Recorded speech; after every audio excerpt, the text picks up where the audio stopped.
राजकोट से सूरत जाने के लिए उस रात मैं एक प्राइवेट बस में बैठा था। बस पूरी यात्रियों से भरी हुई थी और कुछ देर में सभी लोग सो गए थे, जिसमें मैं भी था। बस रात को करीबन 2 बजे बिगड़ गई और सभी यात्री उतर उतर कर जाने लगे। उन लोगों के साथ मैं भी नीचे उतर गया था।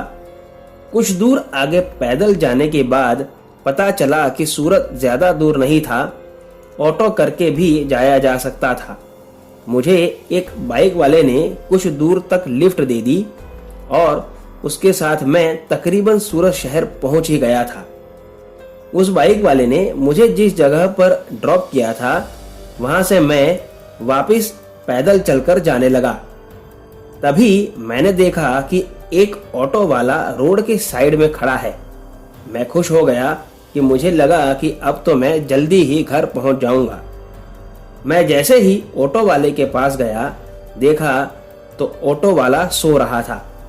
भाई साहब, उठना चलेंगे?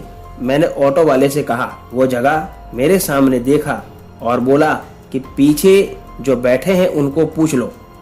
पीछे देखा तो एक औरत बैठी थी, जिसने मेरे सामने देखा और मुस्कुराते हुए ऑटो वाले के कंधे पर हाथ रखा।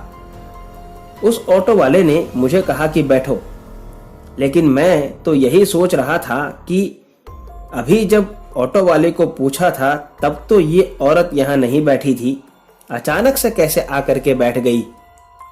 ऑटो वाले ने कहा कि बैठो भाई, जल्दी करो।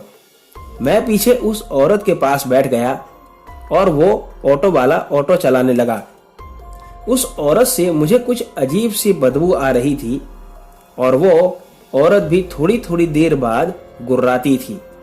ये सुनकर मैंने उसका चेहरा देखना चाहा तो वो बालों से बिल्कुल ढका हुआ था, लेकिन मुझे ऐसा एहसास हुआ जैसे उस औरत के पांव ही नहीं थे। मैंने बहुत ध्यान से देखना चाहा, लेकिन पता नहीं चल पा रहा था ठीक से। तो मैंने मेरा मोबाइल जानबूझ करके नीचे गिराया और उसके पांव पर मेरी नजर गई तो मैं चौंक गया, क्योंकि सच में उसके पांव नहीं थे। तभी वो औरत बोली कि देख लिया जो देखना था, या और भी कुछ देखना है? और वो जोर जोर से हंसने लगी। तभी वो ऑटो वाला भी हंसने लगा। अभी मैं कुछ समझ पाऊं उसके पहले तो उस औरत ने मुझे नाखून मार के उधेड़ना शुरू कर दिया। मैं इतना ज्यादा डर गया था कि मैं चालू ऑटो से सीधा नीचे कूद गया और वहां से भागने लगा।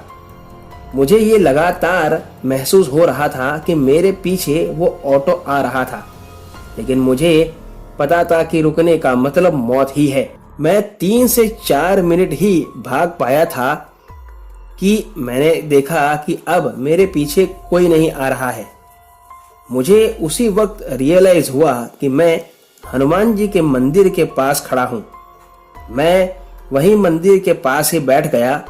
मंदिर तो बंद था, लेकिन मंदिर के अंदर की जाली में मैं जाकर के बैठ गया और सुबह होने पर वहां से दूसरी ऑटो करके घर चला गया। घर जा करके मैंने सारी बात घर वालों से कही और वहां पर भी गया था जहां मेरे साथ ये हादसा हुआ था, लेकिन कुछ भी पता नहीं चल पाया था।